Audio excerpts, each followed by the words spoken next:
What is our attitude towards being in darkness? Sabahans has this very weird mentality about waiting, right? All Sabahans, do you agree with me?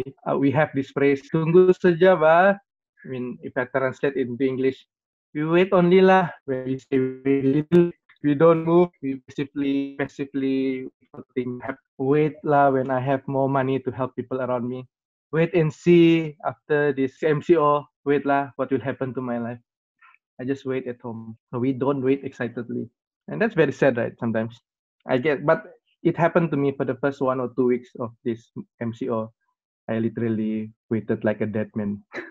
Most of the time was spent on the computer, staring at the ceiling with a lot of things to process in my mind, in my heart. Derek used to say that when the gospel or scripture says about waiting, it is like a waiter. What does a waiter do?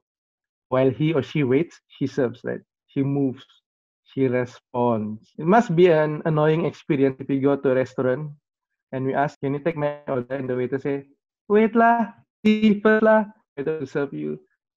So while the waiter waits, he or she serves, hopefully passionately. But another way of looking at Jesus descended into hell is in the depth of chaos that penetrate into any hell that possibly can be created. He brings hope in our hopelessness. He brings peace in our chaos, forgiveness in our anger, and acceptance in our rejections. Before this, I asked myself, what does it mean when when Scripture says Jesus paid for my sin? I grew up. People taught me, oh, it was us who was supposed to be on that cross. It was us who deserved to be punished in a way, tortured. It was us. But Jesus has no choice what to do lah. Then he did it for us. I grew up thinking that must be so sad because it's so sad that I must worship him and I must love him because if not, I will be like an ungrateful child during this Holy Week. Can you give a thumbs up if you watch Passion of the Christ? It is your Holy Week ritual. So a lot of people watch Passion of the Christ, right? As I grow deeper in faith, and I realized that there's only one line in the gospel that summarizes all this. The gospel said he was brought to be flogged. That's it. And it was taught didn't mention how he was tortured. It was always through revelation to interpretation. When he paid for our sins, it is like all that is dark, all that is ugly, all that is hopeless. The biggest sin that was ever committed by human being was at that sin, at the crucifixion sin, because that sin was totally directed to the Son of God. So everything came out. The ugliest thing about man came out: betrayal, mockery, all these nasty things. He took everything and he changed it into love. I realized that how he paid for my sin was he loved the Father so much, he loved me so much that no sin can overcome that love. So that is how he paid for my sin. That is how he saved me. So, in the gospel, after Jesus resurrected, he found the disciples in a locked room in fear. They saw what they did to Jesus.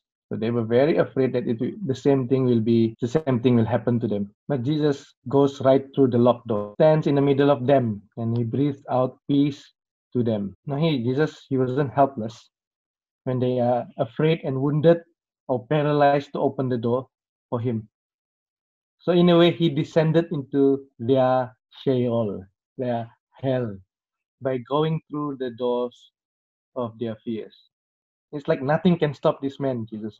Sometimes people use the example of the doorknob is from the inside. The doorknob is not outside, so Jesus can come in. Like he will not force us. And that's a very true image. But there are times I believe in our lives where we wish Jesus, can you barge in the room? Can you just come in and then save me, take me out from this hell? I believe all of us cried that prayer before, right? The good news is he wants to and he can. He can descend into our deepest hell, into our deepest chaos, deepest darkness, and he can bring us out of it. I imagine all of us have our own private hell or private chaos, right? a place where it can be hopeless, but at the same time we are waiting. Sometimes we can reach to a point of our lives where others can no longer reach into our pain because we are so wounded, we are so afraid, we are so paralyzed. In this waiting period, I'm inviting us to be hopeful, to cling on to the truth that Jesus did this and he will continue to do this. He is strong to descend into my hell, to descend into my Sheol and bring me to resurrection with him. No matter how your tomb looks like. So one day tomb, 2 days, 30 days, 33 years old tomb. Maybe things were so rotten, so smelly. Maybe the only thing that remains in that tomb are skeleton, which represents hopelessness. No matter where we are or what state are we in our tomb, we are never alone in that tomb. Because Jesus is sitting there with us. He is like an excited friend, like, come lah, come, I help you. Do you have a friend like that who's always wanting to help, who will go all the way to help you? If in the bahasa Malaysia phrase, it says, aku mau pergi lautan api, saya berenang. It says, I will swim the oceans of fire for you. Jesus is that friend. For some, it can be comforting, but for some of us in our season of life, maybe we say, you're very annoying.